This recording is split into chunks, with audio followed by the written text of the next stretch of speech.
एक बार जोर से नारा लगाएंगे, भारत माता की। आज के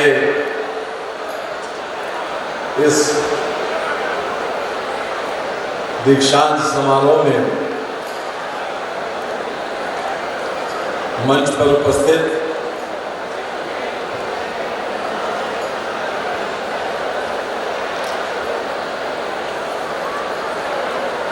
हमारे साथी मंत्री आदरणीय श्री बलदेव सिंह औलख जी, जो कृषि और कृषि अनुसंधान देखते हैं, माननीय एमएलसी डॉक्टर जयपाल सिंह व्यस्त जी, माननीय मेयर श्री विनोद अग्रवाल जी, माननीय डॉक्टर हरि सिंह ढिल्लों जी एमएलसी, माननीय एमएलसी श्री सत्यपाल सैनी जी, माननीय श्री एमएलए श्री रामवीर सिंह जी, मंच पर उपस्थित हमारे इस तीर्थंकर विश्वविद्यालय के chancellor doctor Suresh Jain ji, Shri Manish Jain ji, vice chancellor doctor V K. Jain ji, यहाँ पर उपस्थित अन्य महानुभाव तथा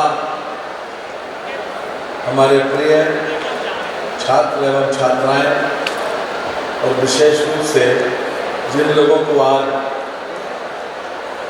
डिग्री मिलने जा रहे हैं, ऐसे सभी हमारे प्रिय साथी, सबसे पहले मैं बधाई देना चाहता हूं इस विश्वविद्यालय के चांसलर डॉक्टर सुरेश जैन जी को, जिनके पावन पुरुषार्थ ने इस विश्वविद्यालय को अपनी वर्तमान स्थिति तक पहुंचाया है। विश्वविद्यालय बनाना एक अत्यंत बड़ा कार्य है और एक सामान्य व्यक्ति के लिए अगर इच्छा शक्ति न हो, पवित्र भावना न हो, तो मैं समझता हूँ कि ये नामुमकिन था। तो मैं उनके पावन पुरुषार्थ को नमन करता हूँ कि उन्होंने अपनी विल पावर के माध्यम से इतना बड़ा विश्वविद्यालय, जिसमें 31,000 छात्र छात्राएं यहाँ से शिक्षा प्राप्त करके विभिन्न स्थानों पर अपना कैरियर बना रहे हैं। वर्तमान में 14 कॉलेजेस में 16,000 विद्यार्थी यहाँ पर शिक्षा ग्रहण कर रहे हैं और मुझे कहते हुए अत्यंत खुशी है कि 2425 लोगों को आज यहाँ पर डिग्री से सम्मानित किया जा रहा है। वो अपना कोर्स पूरा करने के बाद आज यहाँ पर डिग्री प्राप्त करेंगे और जिसमें gold medal, silver medal and bronze medal वाले भी लोग शामिल हैं। बहनों और भाइयों, इस विश्वविद्यालय ने कोरोना काल में भी एक सेवा भाव से लोगों की मदद की और हर तरह से लोगों को संबल दिया।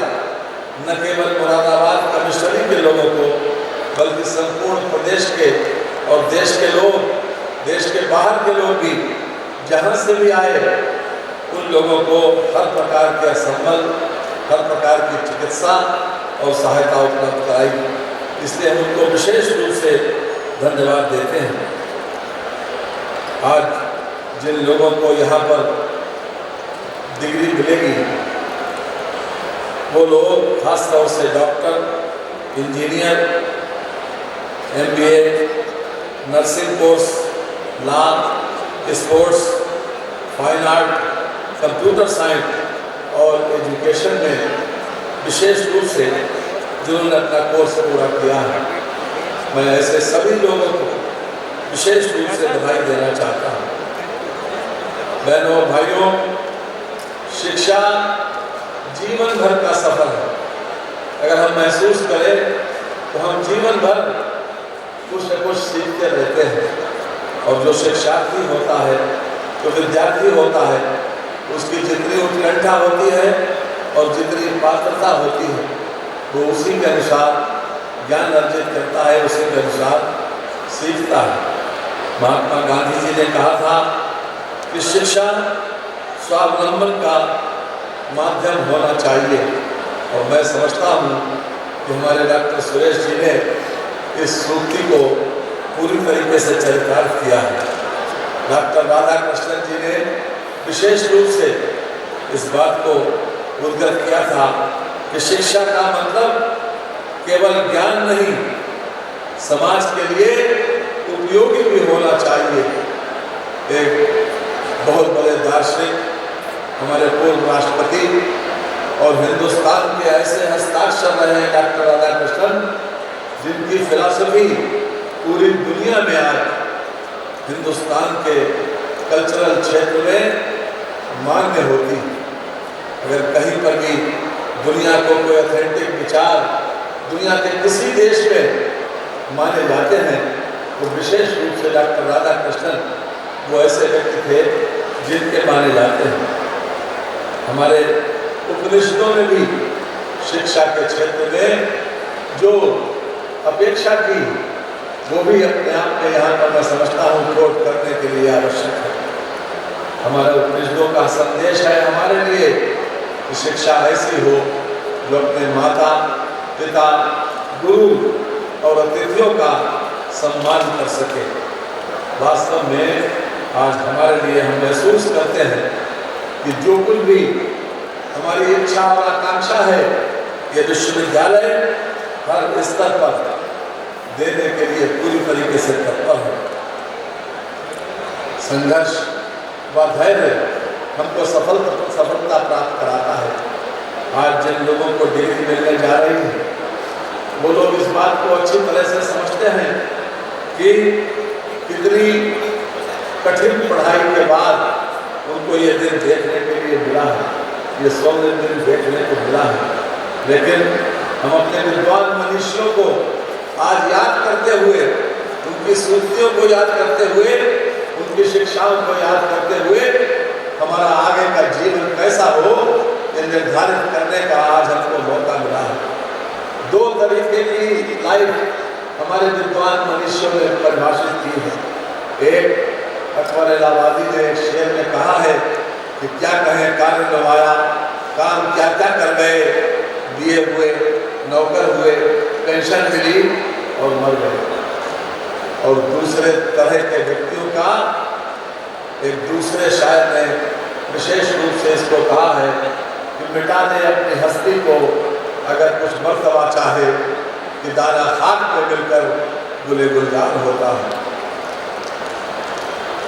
बहनों और भाइयों, जो लोग आज यहाँ से जाने के बाद अपने कैरियर की ओर बढ़ेंगे, अपने भविष्य के विशेष रूप से अवसर की ओर बढ़ेंगे, उन लोगों के लिए खास तौर से 2-3 बातें हम साझा करना चाहते हैं।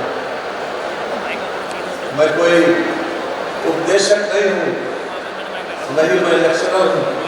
मैं तो अपने हम उम्र वालों से विशेष रूप से अपने विचारों को साझा करते हैं।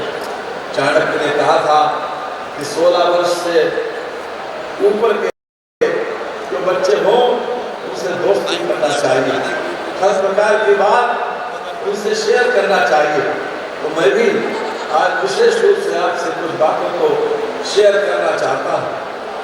बहनों और भाइयों, हम किसी भी उपलब्धि पर गर्व करते हैं, हमारा आत्मविश्वास बढ़ता है और हर तरह से हम अपनी उपलब्धि को किसी न किसी रूप में प्रयोग भी करना चाहते हैं। लेकिन सावधानी इस बात की बरतने की आवश्यकता है कि उसके पीछे हमारा अहंकार न झलके। अहंकार विभिन्न प्रकार का होता है। हमको ज्ञान का अहंकार तो होता है, लेकिन अहंकार का ज्ञान नहीं हो पाता।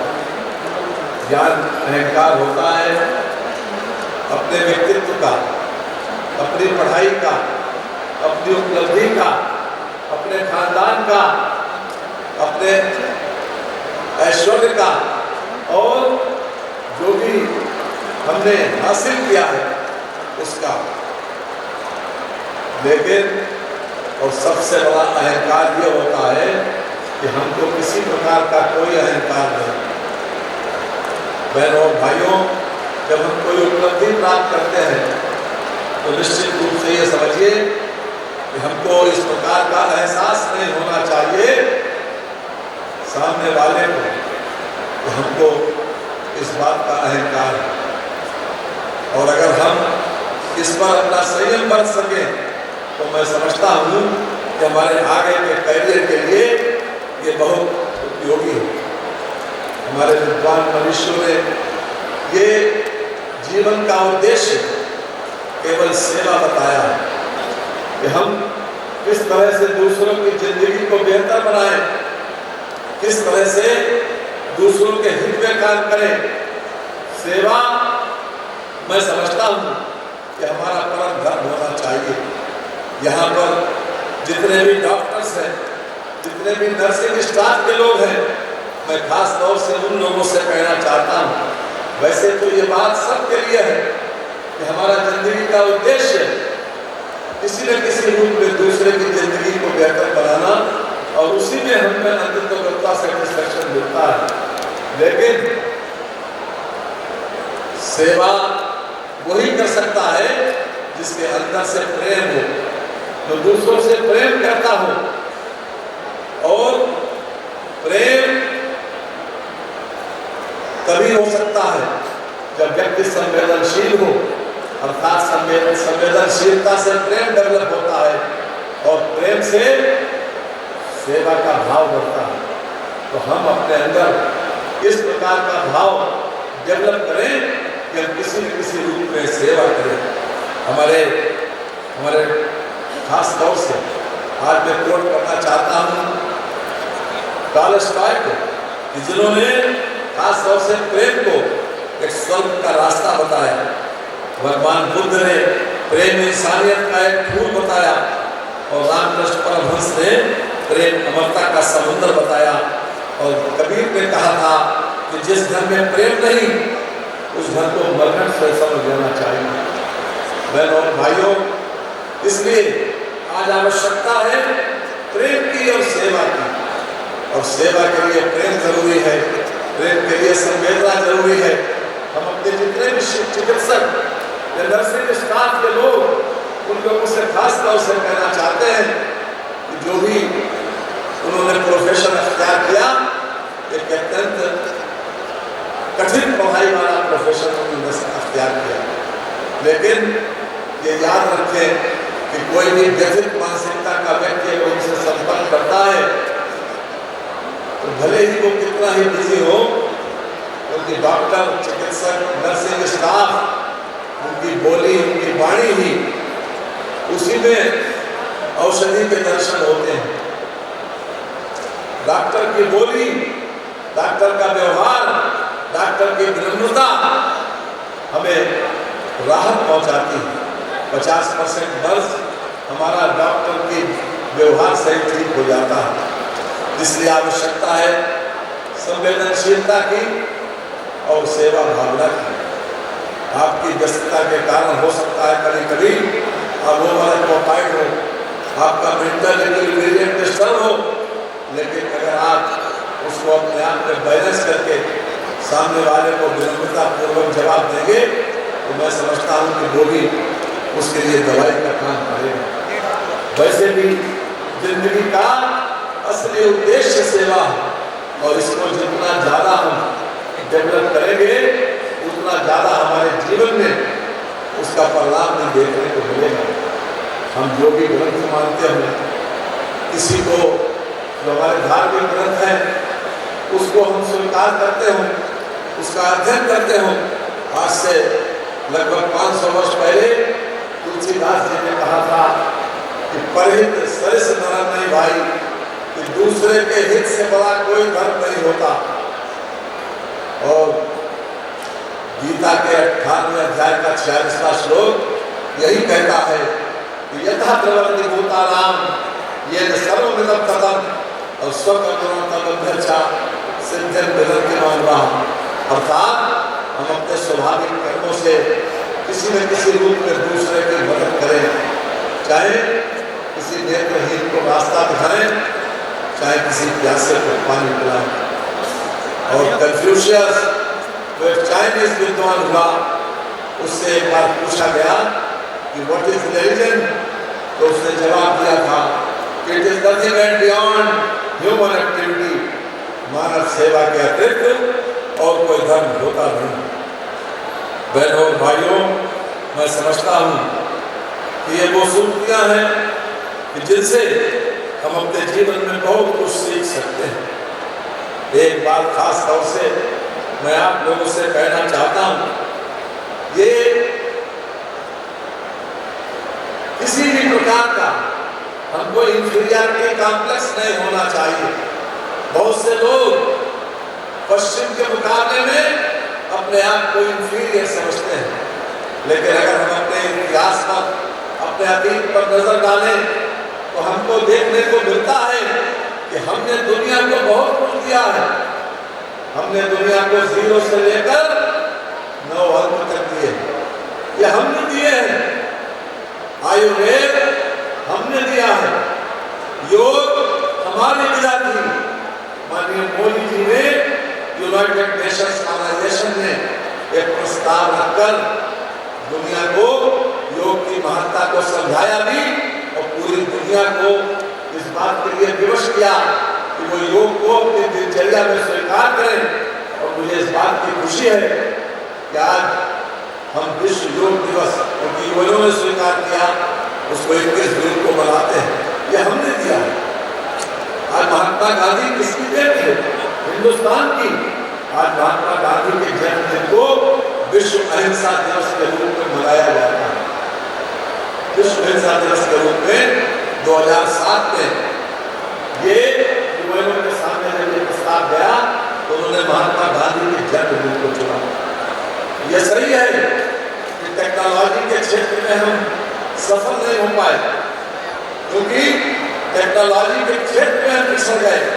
इसलिए न हमारी आईक्यू में कम है, न परिश्रम में कमी है और न किसी प्रकार के जज्बे में कमी है। हम दुनिया को हर मामले में कम्पीट कर सकते हैं और इसका उदाहरण हमारे प्रधानमंत्री जी ने पिछले 10-11 साल के अपने कार्यकाल में दिया है। ये मैं खास तौर से कहना चाहता हूँ। तो इसीलिए आज मैं कहना चाहता हूँ कि चाइना, बहुत लोग चाइना की वकालत करते हैं।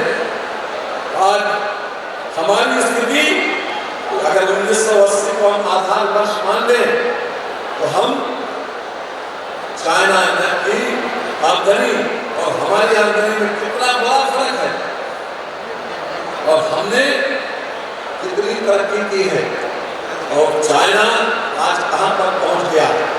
लेकिन अगर अच्छाई कहीं बुरे पर से मिले तो उसको ले लेनी चाहिए। तो मैं खास तौर से आपको कहना चाहता हूँ, आज हिंदुस्तान की इकोनॉमी 5वें नंबर पर है। हमसे ऊपर अमेरिका, चाइना, जापान और जर्मनी, ये चारों की इकोनॉमी हमसे ऊपर है और हमारी इकोनॉमी $3.93 ट्रिलियन की है। बहनों भाइयों, ये बात मैं इसलिए कोट कर रहा हूँ कि अगर नेतृत्व उत्साहजनक हो तो हमको बहुत आगे ले जा सकता है। हमारे पास आंकड़ा है कि चाइना की इकोनॉमी 61 गुना बढ़ी है और हमारी इकोनॉमी पिछले 10 वर्ष में, पिछले 10 साल में हम 93 गुना हमने तरक्की की है। और हम 2014 में जो हमारा जीडीपी था वो $2.04 ट्रिलियन था और आज हम $3.93 ट्रिलियन की इकोनॉमी को अचीव कर चुके हैं।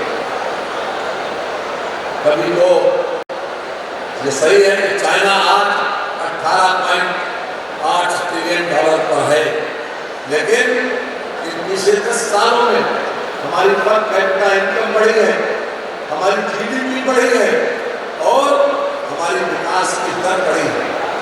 ये हमने अचीव किया है। मैं बात इसलिए कह रहा हूं कि पश्चिम के मुकाबले हम कहीं पर किसी से पीछे नहीं हैं। हम हर तरह से इनको कम्पीट करने की क्षमता रखते हैं। जो टेक्नोलॉजी के क्षेत्र में हम पिछड़ रहे थे, आज मुझे कहते हुए खुशी है कि जब प्रधानमंत्री मोदी जी ने ये नारा दिया कि हम 2047 तक आत्मनिर्भर बनेंगे, सबसे ज्यादा हमारी डिपेंडेंसी पेट्रोलियम पदार्थों पर है। लगभग 85-86% पेट्रोलियम पदार्थ आज हम इंपोर्ट करते हैं। लेकिन मुझे एक बात को बताने में आपको खुशी है कि आज 100% इथेनॉल की गाड़ी पूरी तरीके से सक्सेसफुल है और इथेनॉल हमारे देश में बहुत बड़े पैमाने पर इस समय बन रहा है। मैंने खास तौर से अभी बॉम्बे में इनोवा 2 गाड़ियां बनवाई हैं। एक गाड़ी हमारे जो माननीय मंत्री जी हैं गडकरी जी उनके पास है और एक इनोवा के चेयरमैन के पास है, जो 100% इथेनॉल की गाड़ी है। और उसमें न तो पिकअप में कहीं कमी है, न स्पीड में। जिस तरह से रोजमर्रा में हम हाइब्रिड इनोवा को इस्तेमाल करते हैं, उसी स्थिति में आज इनोवा है। इनोवा का उन्होंने एक नई इनोवा को इन्वेंट किया है। तो मैं ये बात मैं इसलिए कह रहा हूँ कि जो हमारे सामने लक्ष्य रखा है कि भविष्य में हम आत्मनिर्भर बने, हम हिंदुस्तान को आत्मनिर्भरता की ओर ले जा रहे हैं और हर तरह से हम आत्मनिर्भर की तरफ बढ़ रहे हैं। हमने इंग्लैंड को पीछे करके 5वीं अर्थव्यवस्था को अचीव किया है। ये बात मैं विशेष रूप से आप लोगों से कहना चाहता हूँ। बहनों और भाइयों, आज मैं आप लोगों से, जिन लोगों को आज यहाँ पर कैरियर बनाना जिन्होंने चुना है, उन लोगों को विशेष रूप से बधाई और शुभकामनाएं देता हूँ कि उनके जीवन में कुछ बातों की ओर संकेत किया है, कुछ बातें हमने आपसे साझा की हैं। अगर आप इस पर ध्यान देंगे, इस पर अमल करेंगे, तो निश्चित रूप से आपको अपने करियर में इसका फायदा जरूर मिलेगा। साथ ही साथ अगर हम किसी न किसी रूप में दूसरे को जिंदगी को बेहतर करने वाला लक्ष्य लेकर आगे बढ़ेंगे, तो हमको जिंदगी के हर मुकाम पर एक सेटिस्फेक्शन मिलेगा। जिस स्थिति में आप पहुंच चुके हैं, वहां तो बेसिक कम्युनिटीज की कभी भी कमी नहीं रही। जो डिग्री, जो डिप्लोमा, जो आप gold medal, silver medal, bronze medal आप प्राप्त करने जा रहे हैं, उसको प्राप्त करने के बाद आपको बुनियादी जरूरतों की कभी कमी नहीं रहेगी। लेकिन पैसा जिंदगी का बहुत बड़ा माध्यम है। हम जिंदगी की तमाम खुशियां उससे खरीद सकते हैं, तमाम जरूरतें पूरी कर सकते हैं, लेकिन ये मानकर चलना चाहिए कि पैसा और धन अंततोगत्वा हमारा साध्य नहीं है, अंततोगत्वा लक्ष्य नहीं है। पैसा साधन हो सकता है और जो लोग पैसे को साधन मानकर उसका प्रयोग करते हैं, मैं समझता हूँ कि उनकी जिंदगी बेहतर हो सकती है और जिंदगी को लक्ष्य और सेवा का बनाकर चलेंगे तो वो बेहतर परिणाम भी उनकी जिंदगी कर पाएंगे। एक डॉक्टर बहुत एक अंत में एक बात कहकर मैं अपनी बात को समाप्त करूंगा कि बुरा विचार जिस क्षण हमारे मन में किसी कोने में अगर आए तो उसको वहीं पर समाप्त कर देना चाहिए, वहीं पर कुचल देना चाहिए। क्योंकि बुरा विचार अगर हमारे मन में पलता है तो हमारे कैरियर को प्रभावित जरूर करता है। एक बिल्कुल सच किस्सा हम आपके सामने रखना चाहते हैं, उसके बाद हम अपनी बात को समाप्त करेंगे। एक व्यक्ति आया था गांव से शहर कैरियर बनाने के लिए, लगातार high school, intermediate, BSc first class, MSc में एडमिशन लिया, एमएससी प्रीवियस में ये सोच कर आए थे कि हम कैरियर बनाएंगे, प्रोफेसर बनेंगे, कि मुझे 4th फर्स्ट क्लास चाहिए। और 4th फर्स्ट क्लास तभी होगी जब उसमें डिमोशन होगा पूरा। उसने शहर में कमरा लेकर और पहले की मंजिल पर वो रहता था। उसके बाद उसके सामने एक बूढ़ी औरत अपना कीमती सामान लोगों का रख के वो पैसा उधार देती थी ब्याज पर। एक दिन उसको देखते देखते उस छात्र की मन में आया कि इस औरत को कोई मार क्यों नहीं देता, इस औरत के का उपयोग क्या है। ये विचार उसके मन में पलता रहा। वो देखता था कि वो बूढ़ी औरत लोगों का कीमती सामान रख के उधार पैसा देती थी और मोटा ब्याज देती थी। एक दिन उस छात्र को भी पैसे की आवश्यकता पड़ी और वो भी वहां पर पहुंचा अपना कीमती सामान लेकर कि हमको फीस जमा करना है, कीमती सामान रख लो, मेरा घर से पैसे आए नहीं है, इसलिए हम तुम्हें ब्याज भी देंगे।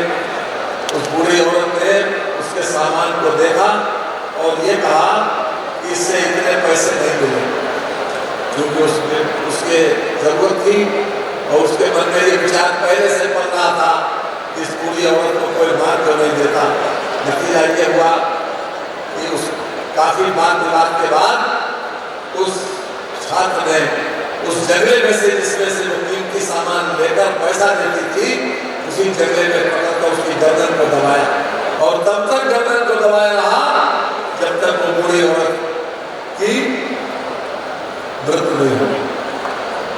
ये बात मैं इसलिए कह रहा हूं, एक बुरा विचार आए थे शहर कैरियर बनाने के लिए और हुआ क्या, वो विचार पलता रहा और कैरियर बनना तो दूर रहा, वो चले गए जेल। हमको छोटी छोटी सी बातों से बहुत बड़ी शिक्षा मिलती है। अगर हम बुरे विचार को जहां मेरे मन में आता है वहीं कुचल देंगे तो फिर वो उसका उस बीज का पौधा नहीं बन पाएगा।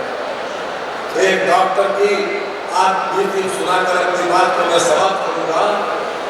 ये डॉक्टर बहुत अच्छी प्रैक्टिस की, बहुत अच्छे तरीके से उनका लाइफ स्टाइल था, बहुत लाइफ स्टाइल लीड करते थे, लेकिन बाद में उनकी प्रैक्टिस के 20 साल के बाद उनको शराब की लत पड़ गई। वो मूलतः कभी प्रवृत्ति के थे और उन्होंने आखिर में शराब पीते पीते पीते पीते उनको लीवर सिरोसिस हुई। नतीजा ये हुआ कि लीवर सिरोसिस के समय ही उन्होंने अपने बारे में स्वीकार करके 4 लाइनें लिखी थी। वो मैं आपके साथ रख के अपनी बात को समाप्त करता हूँ। और लीवर सिरोसिस के बाद उनके जीवन का अंत हो गया। उन्होंने लिखा है कि सारे जहां का दर्द लिए मैं चलाता था, सारे जहां का दर्द लिए मैं चलाता था, फिर अपने मुनाफों का सफर भाग गया मुझे। चीजों को तो महसूस मैं करता था, मगर अब चीजों को तोड़ने का हुनर आ गया मुझे। तस्वीरें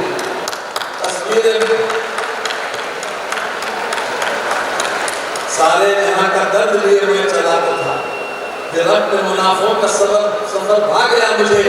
चीजों को तो महसूस मैं करता था, मगर अब चीजों को तोड़ने का हुनर आ गया मुझे। तस्वीरें बुता चंद हसीनों के खत तो क्या, सामान मेरे घर में क्या क्या जमा नहीं। टीवी है, फ्रिज है, कार है, कूलर है, फोन है, सब कुछ है मेरे पास मगर आत्मा नहीं।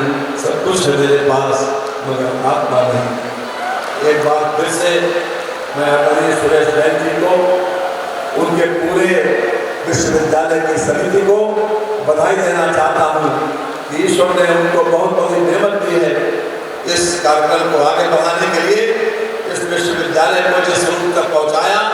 मेरी शुभकामनाएं हैं कि और अधिक बेहतर तरीके से इस विश्वविद्यालय का प्रशासन को चलाते रहें और इसमें लगातार इजाफा करते रहें। इन शुभकामनाओं के साथ मैं अपनी बात को समाप्त करता हूँ। बहुत बहुत धन्यवाद। एक बार जोरदार अभिनंदन कीजिए हमारे मुख्यमंत्री महोदय के सागर के सम्मेलन के लिए।